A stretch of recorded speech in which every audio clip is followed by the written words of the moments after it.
Hi, thank you for coming. My name is Christopher Phillips. I'm a first year at the college. My question is for Mr. Stelter. You've all spoken extensively about Fox News being a purveyor of disinformation, but CNN is right up there with them. They pushed the Russian collusion hoax. They pushed the Jussie Smollett hoax.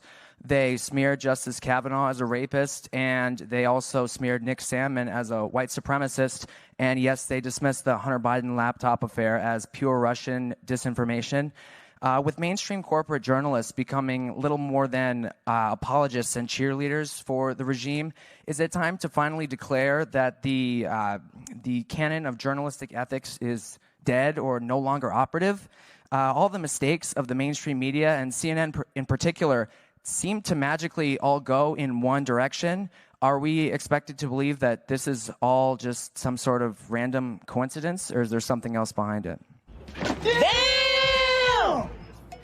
It's too bad. It's time for lunch. You have 30 seconds. No, I mean, Ryan. there's a clock that says 30 seconds. But I think my honest answer to you, and I'll come over and talk in more detail after this, is that I think you're describing a different channel than the one that I watch. But I understand that that is a popular right-wing narrative about CNN. I think it's important when we talk about shared reality and democracy, all these networks, all these news outlets have to defend democracy. And when they screw up, admit it.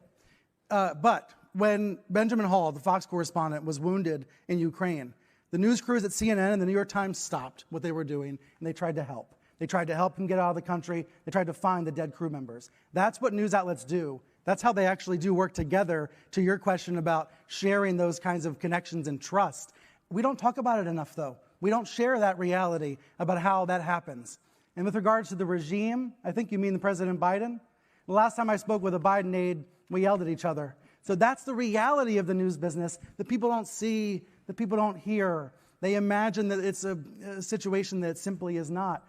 But I think your question, it speaks to the failure of journalism to show our work and show the reality of how our profession operates.